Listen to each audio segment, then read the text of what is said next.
Welcome to a brand new video. My name's Alex, a PGA Golf professional and top 50 world coach. We're addressing this question today, and I'm going to show you the method good golfers use every single time to get out of the bunker first time, every time. And let me put some context into what I mean by a good golfer.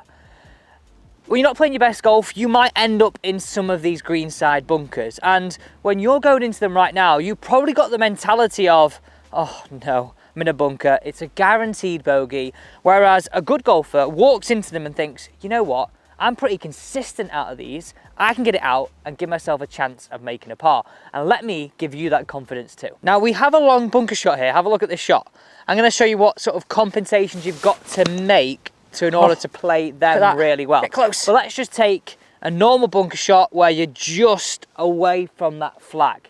First things first, these are the rules you've got to follow. Number one, use your most lofted club. So that for me is my 58. What is yours? Get down in those comments, but mine is my 58 degree. Number two is that you've got to have some speed to the shot.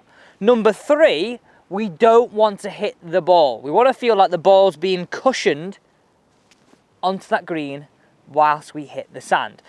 Honestly, if you stick to those three rules, you will be so good out of bunkers. Okay, so this is the drill I want you to use. Have a look at the ground here. We're going to call this our matchbox, okay?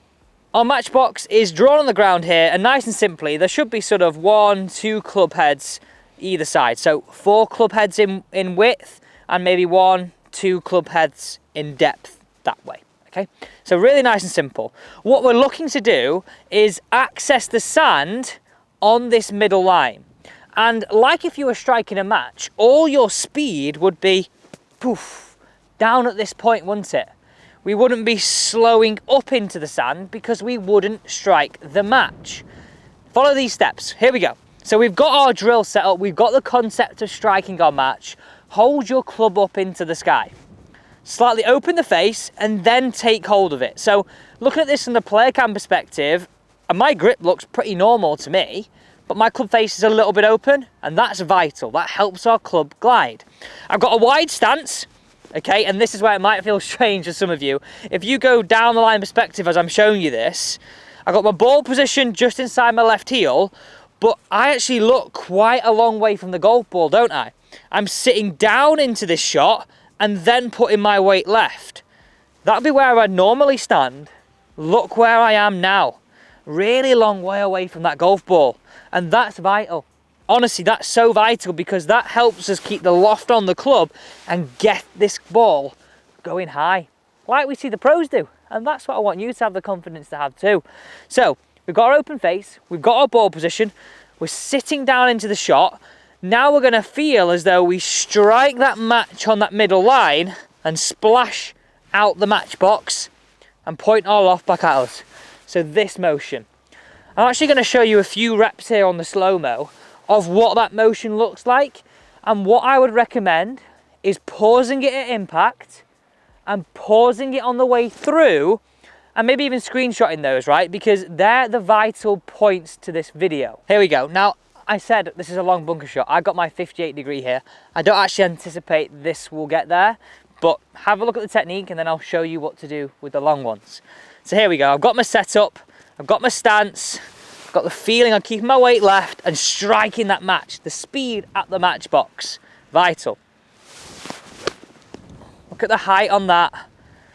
So as I said, it's not quite got there, but what a lovely strike. And you know what?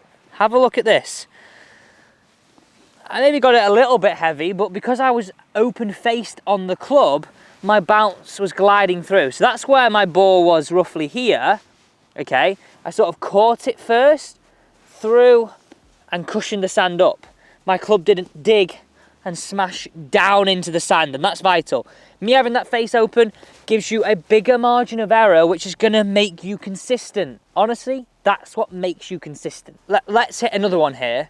I really want to show you the height at which I get, and also just pay attention to the speed I put into the shot. Now, here we go. Long bunker shots. The compensations that I make are, I don't want to be trying to hit my most lofted club even harder, because that's when you risk blading it through the back, and that is danger, and your confidence just goes. So I'm using my 50 degree. Now this might sound strange, but this will really, really help you hit the same effort as I was using with my most lofted club, but the ball just travel a little bit further because we haven't got quite as much loft on the face. You're gonna follow the exact same method. Hold it up, open it, then take your hold, dig those feet in, sit down, weight left. Now here we go. I'm putting myself under pressure here. Have a look where this one finishes. Oh, look at that. Get close. Let's go and have a look at that. Look at that there. They're the 258s. That's the 50. They're the compensations you make between short and long. The same technique, just change the club. It couldn't get any easier. Thanks for watching.